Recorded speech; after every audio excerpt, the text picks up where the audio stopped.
Si esta historia te llega al corazón, no olvides suscribirte y decirme en los comentarios desde qué ciudad o país la estás viendo.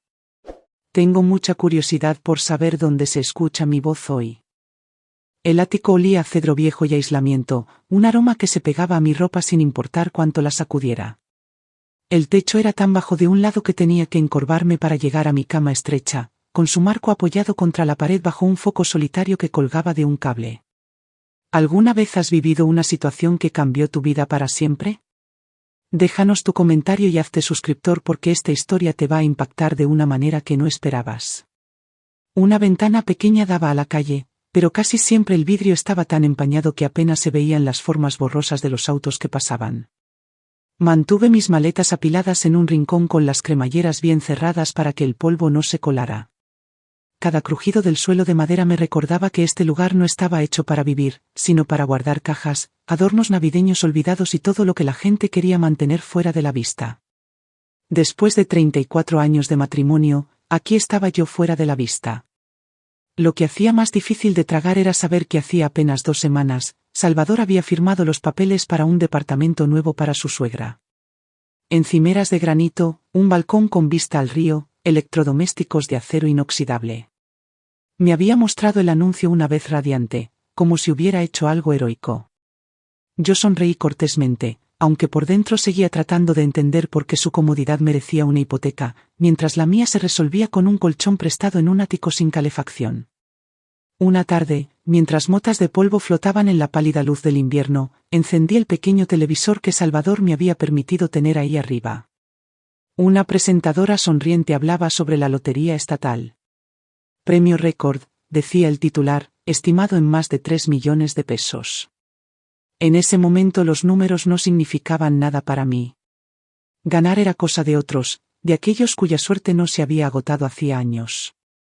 Esa noche bajé con cuidado por la estrecha escalera, evitando rozar las paredes. El aroma a pollo asado con romero llenaba la cocina. Salvador y Daniela ya estaban sentados. Sus voces se volvieron bajas hasta que entré. Tomé la silla vacía al final de la mesa, lo bastante cerca para escucharlos, pero lo bastante lejos para sentir el frío de ser una idea tardía. Daniela me pasó un plato con una sonrisa que no llegó a sus ojos. Salvador preguntó por mi día sin levantar la vista de su celular. Respondí cortésmente, manteniendo la cabeza baja, comiendo en silencio, pensando en el ático arriba y en el calor que nunca encontraría allí.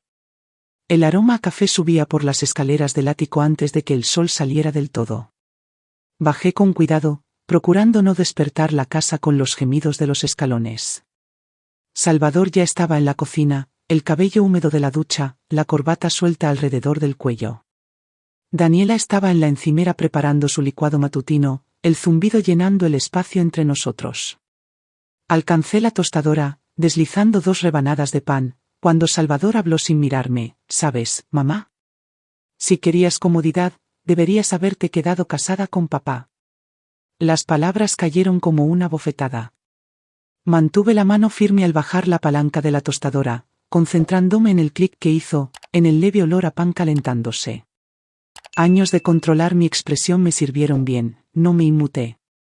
No dejé que el temblor en mi pecho se notara. Renuncié a la maestría para que Salvador naciera sin deudas sobre nosotros. Trabajé medio tiempo cuando era pequeño, luego tiempo completo cuando entró a la escuela, destinando cada peso a las cuentas, la colegiatura, su equipo deportivo, sus frenos. Lo cuidé durante gripes, noche tras noche cosiendo disfraces para obras escolares. Planeé fiestas de cumpleaños que apenas recordaría.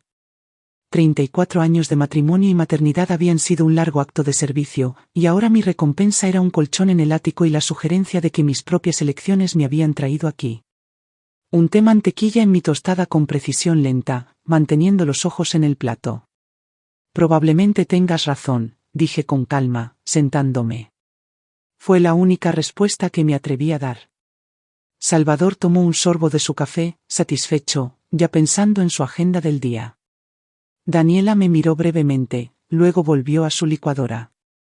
Ninguno de los dos tocó el desayuno. Tras 2 bocados, aparté mi plato en silencio. Arriba, el aire del ático se sentía más pesado que nunca. Me senté al borde de la cama, mirando el vidrio empañado de la ventana, y supe con absoluta claridad que no podía quedarme allí ni una semana más, ni un día más de lo necesario. Mañana empezaría a planear a dónde ir. Esa noche, después de que Salvador y Daniela se fueron a dormir, me senté con las piernas cruzadas en el suelo del ático con mi laptop sobre las rodillas. La luz de la pantalla hacía que las motas de polvo parecieran pequeñas luciérnagas flotando en el aire viciado. Mi saldo bancario parpadeaba frente a mí, $9,500.16. Eso era todo lo que tenía a mi nombre. El acuerdo de divorcio seguía atascado en discusiones entre abogados, cada parte peleando por líneas de propiedad y cuentas de retiro. Las cuentas conjuntas estaban congeladas y cada peso que tocaba ahora debía justificarse en la corte. Lo que tenía en esa cuenta eran pequeños ahorros acumulados en silencio a lo largo de los años, cantidades modestas de descuentos en el súper, efectivo de cumpleaños, algún cheque de reembolso guardado a través del tiempo. Escuché la voz de Salvador desde abajo. No capté cada palabra, pero la tensión en su tono era nueva. Sí, entiendo que los números no pintan bien. No, encontraré una forma de cubrirlo. Una pausa. No, Daniela no lo sabe. El ritmo de sus pasos resonaba en las tablas, lento, deliberado, como un hombre ensayando su próximo movimiento. Cerré la laptop y me recosté en la cama. Si sus finanzas tambaleaban, las mías estaban en ruinas. Las paredes del ático parecían más cercanas que nunca, el aire más delgado. Me había dicho a mí misma que podía soportar esto un poco más, pero la verdad era más simple, no tenía ninguna razón para hacerlo. Antes del amanecer me moví en silencio por el ático, doblando ropa en mi vieja maleta y metiendo mi laptop en su estuche. El sonido de la cremallera era demasiado fuerte en la quietud. Mi segunda bolsa, solo zapatos y unos pocos libros, era lo bastante ligera para llevarla sin esfuerzo. Al pie de las escaleras me detuve a escuchar. La casa estaba en silencio, solo el leve zumbido del refrigerador en la cocina. Abrí la puerta principal con cuidado, el aire fresco entró como una promesa cuando las primeras luces del amanecer tocaron la calle. Caminé hacia la terminal de autobuses, mis bolsas en la mano y sin más plan que alejarme lo más posible de ese ático. La cafetería de la terminal olía ligeramente a pan quemado y café fuerte. Me acomodé en una mesa de esquina con mis bolsas cerca y conté los billetes en mi cartera. 100 pesos era todo lo que me sentía cómoda gastando ese día, suficiente para un café y tal vez un sándwich pequeño para estirarlo hasta mañana. El señor Ramírez, el dueño del lugar, estaba detrás del mostrador, limpiándolo con la misma precisión lenta que recordaba de años atrás, cuando Salvador aún iba a la escuela y yo pasaba por aquí de vez en cuando. Me saludó como si no hubiera pasado el tiempo. ¿Café?, preguntó, ya alcanzando una taza de cartón. Mientras vertía el café, mis ojos se posaron en un exhibidor brillante cerca de la caja, una fila de boletos de lotería con un titular prometiendo un premio récord, más de 3 millones de pesos. Era el mismo premio que había visto en el televisor del ático. ¿Te sientes con suerte hoy?, preguntó el señor Ramírez siguiendo mi mirada. Casi me río. La suerte no había estado en mi vocabulario por años, pero algo en su tono ligero, casi juguetón, me hizo deslizar un billete de 100 pesos por el mostrador. Café y un boleto, dije. Pasó el boleto por la máquina, lo arrancó con cuidado y me lo entregó con el cambio. El papel se sentía ligero en mi mano, solo otra pequeña apuesta en una vida que había sido puro riesgo no elegido. Para la noche estaba en un motel de carretera, de esos con letreros de neón que zumban y un televisor atornillado al tocador. Tomé un sorbo de café tibio de la cafetería, mis bolsas apoyadas contra la puerta, y escuché a medias las noticias de la noche. Los números aparecieron en la pantalla uno tras otro: 7, 14, 23, 42, Powerball 18. Me quedé helada. Lentamente saqué el boleto de mi cartera y los comparé una vez, 2 veces, una tercera, con el corazón latiendo más fuerte con cada coincidencia. Todos los números estaban ahí. La habitación del motel no cambió, el papel tapiz descarado, la luz zumbante, pero sentí que el suelo se movía bajo mis pies. Mis manos temblaban, no por incredulidad, sino por la repentina comprensión de lo que esto significaba. Doblé el boleto con cuidado, lo guardé en mi cartera y la puse a mi lado en la cama. Por primera vez en años, el próximo movimiento sería solo mío. A la mañana siguiente llamé a la oficina de la Lotería Estatal desde un teléfono público fuera del motel. Mi voz sonó más firme de lo que me sentía mientras daba mi nombre y los números del boleto. La mujer al otro lado me felicitó y agendó una cita para el día siguiente. Me recordó que firmara el reverso del boleto inmediatamente, como si pudiera salir corriendo antes de que llegara. Pasé ese día en una neblina de planes. Esto no era un golpe de suerte para presumir, era una ventaja que necesitaba proteger. Llamé a un abogado de un pueblo cercano, alguien que nunca hubiera cruzado caminos con Salvador o Raúl, y expliqué que quería reclamar a través de un fideicomiso. No hizo más preguntas que las necesarias.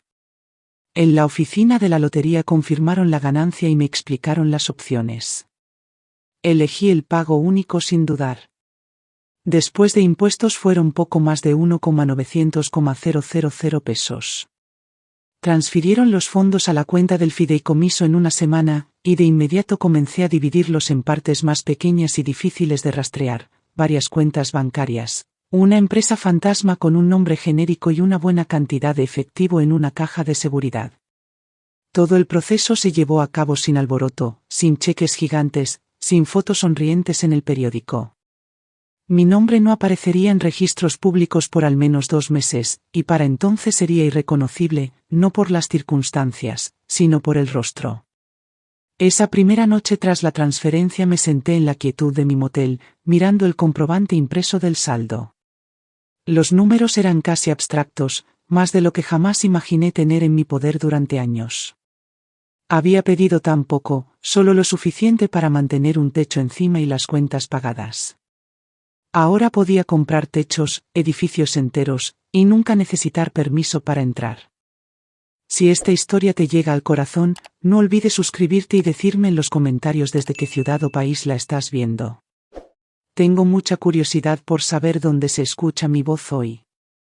El miedo, que había sido una corriente constante en mi vida, comenzó a disolverse, reemplazado por una certeza tranquila y deliberada. Podía decidir dónde vivía, cómo vivía y con quién compartía cualquier parte de ello. Y el primer paso sería encontrar un lugar que fuera completamente mío. La propiedad estaba al final de un camino de grava, flanqueada por campos ondulados y una delgada línea de pinos. Desde el momento en que bajé de la camioneta del agente inmobiliario, sentí la quietud envolviéndome, no de manera asfixiante, sino como un escudo. La casa principal era modesta, revestimiento blanco, un porche amplio, nada que llamara la atención innecesariamente. Lo que captó mi mirada fue el granero que había sido renovado en una estructura sólida y funcional con establos en la planta baja y un pequeño departamento en el altillo. El agente mencionó que alguna vez albergó a trabajadores temporales durante la cosecha. Subimos por las estrechas escaleras hasta una puerta con pintura descascarada, y cuando la abrió, entré y sonreí sin querer.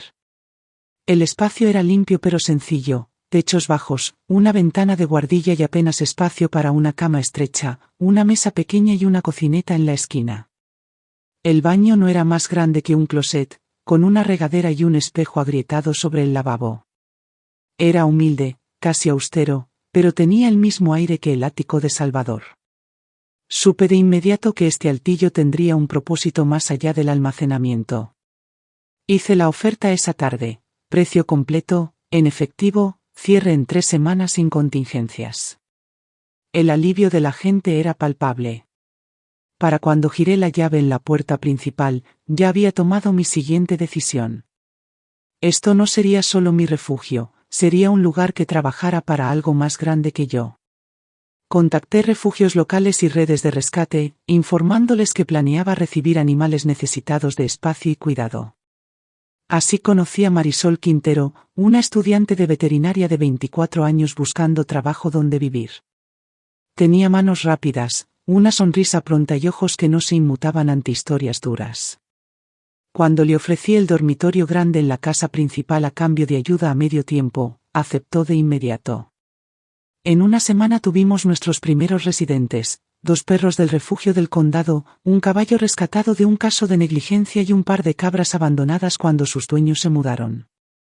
Cada mañana, el sonido de cascos y patas reemplazaba el silencio inquieto que conocí en el ático de Salvador. Y cada vez que subía esas estrechas escaleras del granero, recordaba exactamente cómo se sentía que te dieran apenas lo suficiente para sobrevivir. Ya sabía quién podría estar viviendo allí algún día.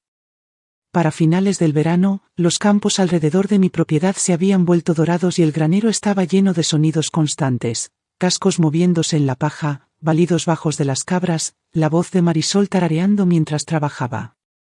No había hablado con Salvador en meses, pero las noticias viajaban. Un conocido en común mencionó que su empresa estaba reduciendo personal. 2 semanas después supe que él estaba entre los despedidos. Por la misma época me enteré de que la madre de Daniela había vendido su departamento con vista al río y se había mudado para estar cerca de su hermana en otro estado. El momento no podía ser peor para ellos. Daniela estaba en su 7º mes de embarazo, su contrato de renta estaba por terminar y el finiquito de Salvador no alcanzaría lejos. Era una tarde cálida y ventosa cuando vi el rastro de polvo en el camino hacia mi portón. Un SUV plateado desaceleró y se detuvo. Salvador salió primero con la misma sonrisa cortés que usaba con vecinos y clientes. Daniela lo siguió, moviéndose más despacio, su vientre prominente bajo un vestido suelto. «Mamá», dijo Salvador apoyando las manos en el portón, «necesitamos hablar». Me recargué en la baranda superior, dejando que el momento se alargara. Lucían cansados, el cabello de Salvador un poco demasiado largo, el rostro de Daniela pálido y demacrado. «Nos han pasado algunas cosas», continuó. «Estoy sin trabajo, y con el bebé en camino». Miró hacia la casa principal. «Esperábamos poder quedarnos aquí un tiempo, solo hasta que nos recuperemos». Comencé a sentir lentamente, como si lo considerara por primera vez. Los ojos de Daniela siguieron los míos hacia el porche, las ventanas abiertas, las sillas a la sombra. Casi podía escuchar cómo se imaginaba allí, lejos del calor y el polvo. Finalmente, di un paso atrás y abrí el portón. «Pueden quedarse», dije, «pero no en la casa». Intercambiaron una mirada rápida, confundida. «En el altillo», añadí, señalando hacia el granero. «Está disponible».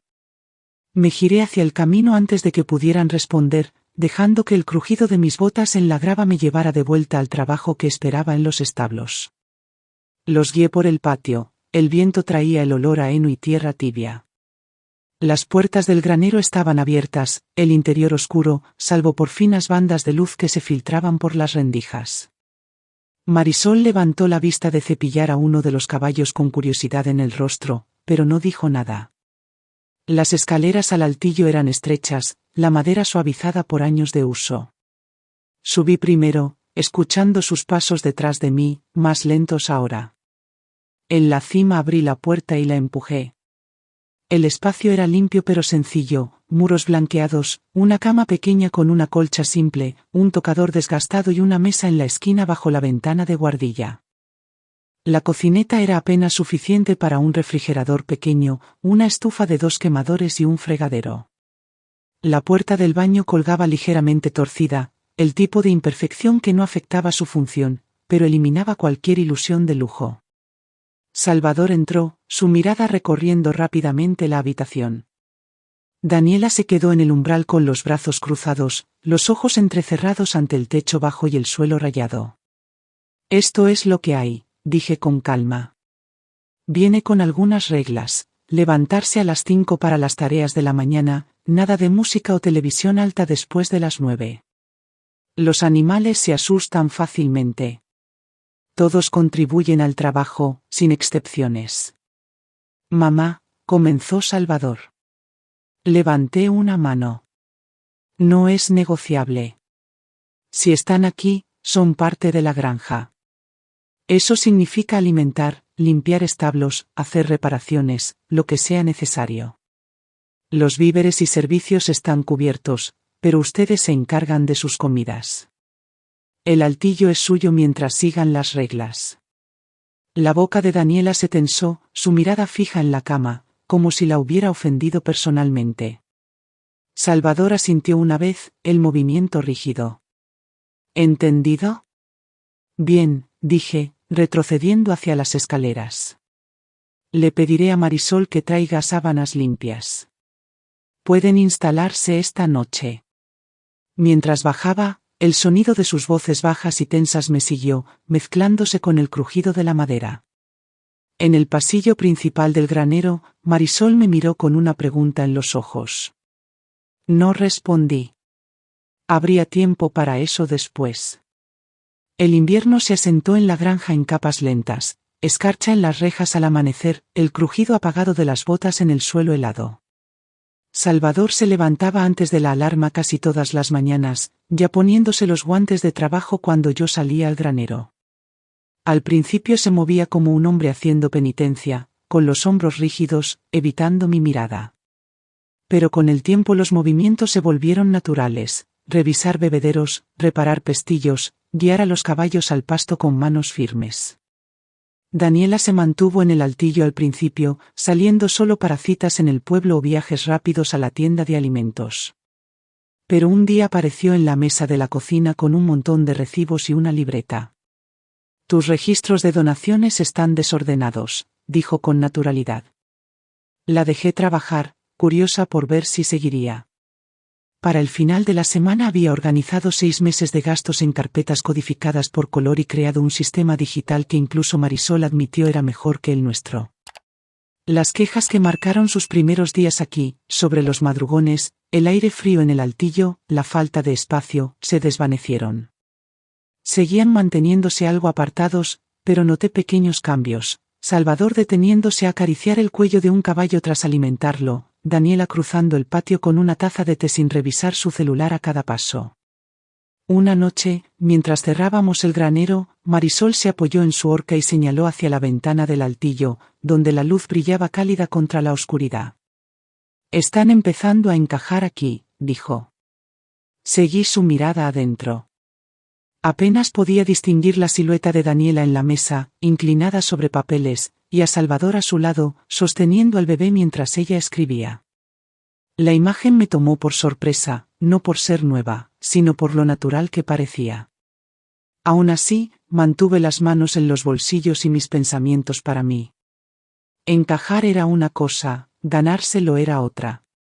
Y la diferencia entre ambas era algo que planeaba medir con cuidado. Daniela vino a la casa principal una tarde con una carpeta bajo el brazo. Se sentó en la mesa de la cocina, su voz firme mientras deslizaba los papeles hacia mí. Era una propuesta formal, ella y Salvador querían quedarse como administradores de la granja a tiempo completo, con salarios modestos y responsabilidades claras. El altillo permanecería a mi nombre, registrado permanentemente. Merecimos lo que pasó, dijo. Nos cambió. Nos hizo mejores. Pasé las páginas sin comentar. ¿Hay algo más?, añadió en voz baja. Salvador le habla al bebé de ti todas las noches. Le dice que eres fuerte, que has sacrificado más que nadie que él conozca. Quiere que crezca respetando eso. La miré por un largo momento antes de asentir. Pueden quedarse, pero hay una condición, respeto.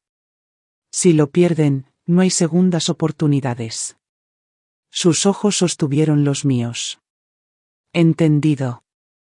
Más tarde me paré junto al granero, viendo a Salvador cargar heno en la camioneta. Sus movimientos eran seguros, deliberados, no los gestos inquietos y descuidados que recordaba. A través de la ventana del altillo lo vi detenerse para ajustar sus guantes, manos firmes trabajando. Ya no era el hombre que una vez me mandó arriba. ¿Qué habrías hecho tú en esta situación? Escribe tu comentario con tu opinión y conviértete en suscriptor para más historias que te harán reflexionar sobre la vida real. Gracias por escuchar. No olvides suscribirte y compartir tu historia en los comentarios. Tu voz importa.